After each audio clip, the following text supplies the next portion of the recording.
জোহরের নামাজ সর্বমোট হলো 12 রাকাত। যদিও কুমিল্লার একজন আলেম উনি বলছে জোহরের নামাজ 12 রাকাত, এটা কোনো হাদিসে নাই। চিন্তা করেছেন? অথচ ইবনু মাজাহ শরীফের মধ্যে সহিহ সনদে হাদিস আছে, আল্লাহর হাবিব রাসূল আকরাম সাল্লাল্লাহু আলাইহি সাল্লাম জোহরের নামাজ 12 রাকাত পড়েছেন টোটাল, সহিহ হাদিস। কিন্তু উনি বলে দিলেন কি জোহরের নামাজ 12 রাকাতে কোনো হাদিসে নাই। বেচারা বলতে পারতো যে আমার জানা নাই, আমি কোথাও পাইনি, এইভাবে বলতে পারতো না। বললেন কি জোহরের নামাজ 12 রাকাত কোনো হাদিসে নাই। এখন ওনার অনুসারী যারা বলেন, ওনাকে যারা ফলো করে, তারা কি 12 রাকাত পড়বে? তারা তো এমনি সুযোগ খুঁজে, মানুষ তো এমনি আমল করতে চায় না। আর আমরা যদি আর একটু ভুলভাল ফতোয়া দিয়ে দেই, তাহলে তো নামাজ আর পড়তেই চাইবো না, তাই না ভাইজান? খুব খেয়াল করে শুনবেন, জোহরের নামাজের 4 রাকাত সুন্নত। প্রথম যে 4 রাকাত সুন্নত, এইটার মর্যাদা কি আমি আপনাদের শোনাই। অনেকে আছেন ব্যবসা বাণিজ্যের মধ্যে বরকত নাই, অনেক কাজকর্ম করেন, মাস শেষে দেখা যায় কোনো বরকত পান না, টাকা পয়সা কোন দিকে যে যায় কোনো কুল কিনার খুঁজে পান না।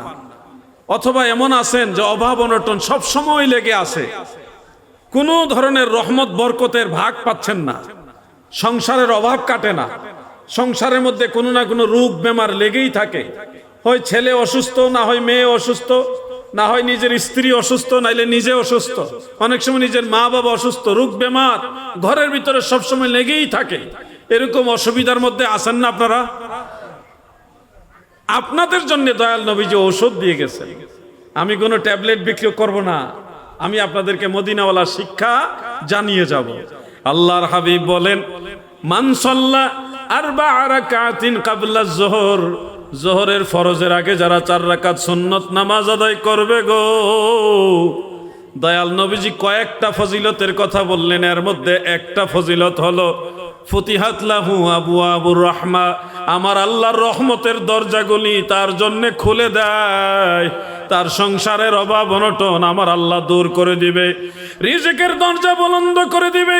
ব্যবসা বাণিজ্যের মধ্যে পূর্বে বরকত ছিল না, জোহরের নামাজের সুন্নতটা যথাযথ নিয়মে অতীব আদবের সাথে বিনয়ের সাথে আদায় করবেন।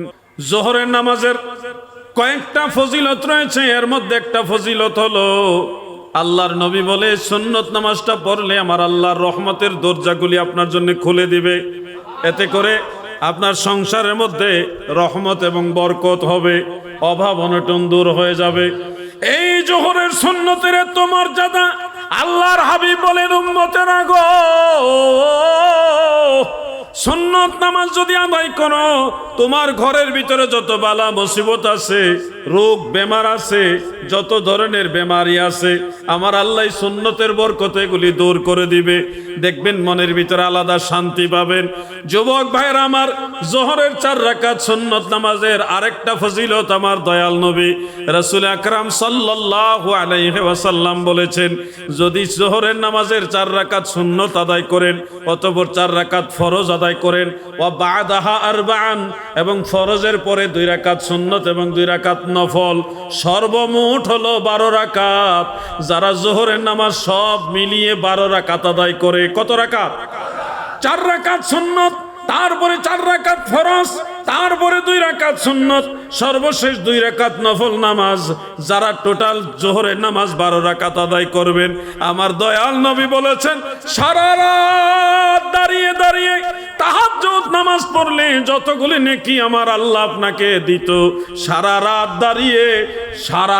দাঁড়িয়ে তাহাজ্জুদ নামাজ পড়লে যত নেকি হতো আপনার, আমার দয়াল নবী বলেন জোহরের নামাজ 12 রাকাত পড়লে ওই সমান নেকি আপনার আমল নামায় আল্লাহ দিয়ে দিবে।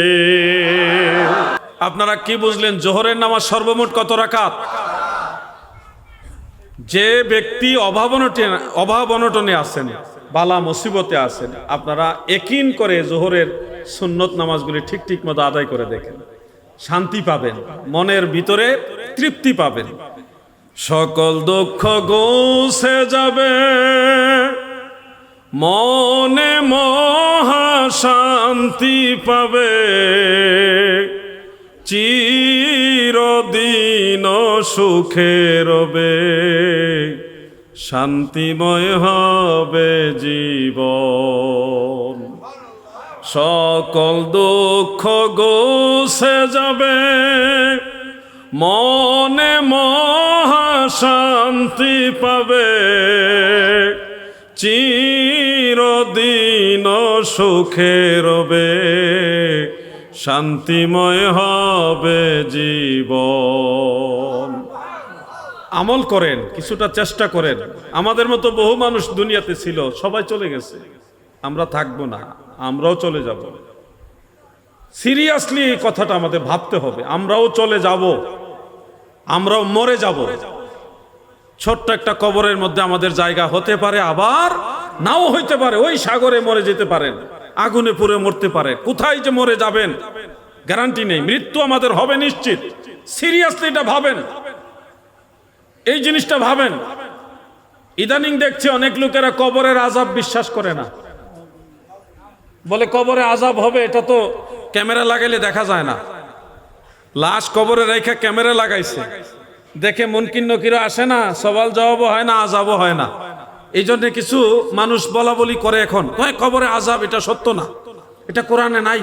এই ধরনের বিভিন্ন কথা এখন মানুষের ভিতরে ঢুকতেছে, ওগুলো শয়তান মানুষের ভিতরে ঢুকায়। মনে রাখবেন, মানুষের মৃত্যুর পরে রুহু হয় ইল্লিনে যায় আর না হয় সিজ্জিনে যায়। আযাব এই কবরে হয় না বুকা, আযাব হয় সিজ্জিনে। কোথায় হয়? সিজ্জিন। সিজ্জিন মানে একেবারে জমিনের তলদেশে অগ্নিময় একটা জায়গা, ওইখানে রুহু নিয়ে যাওয়া হয়। ওইখানে গেলে না বুঝবা আযাব কারে কয়। ওখানে ক্যামেরা যায় না, ওখানে কোনো ক্যামেরা চলে। বেচারা কবরে নিয়ে লাগাইছে ক্যামেরা, কবরে আযাব দেখতো। আচ্ছা, আযাব যদি এই কবরে হয়ও, ক্যামেরা টিকবো? আগুনের ভিতরে ক্যামেরা চলে? আগুন তো এটা দুনিয়ার আগুন না, এটা জাহান্নামের আগুন। ওই আগুনের ভিতরে ক্যামেরা লাগাইলেও কি কাজ হবে?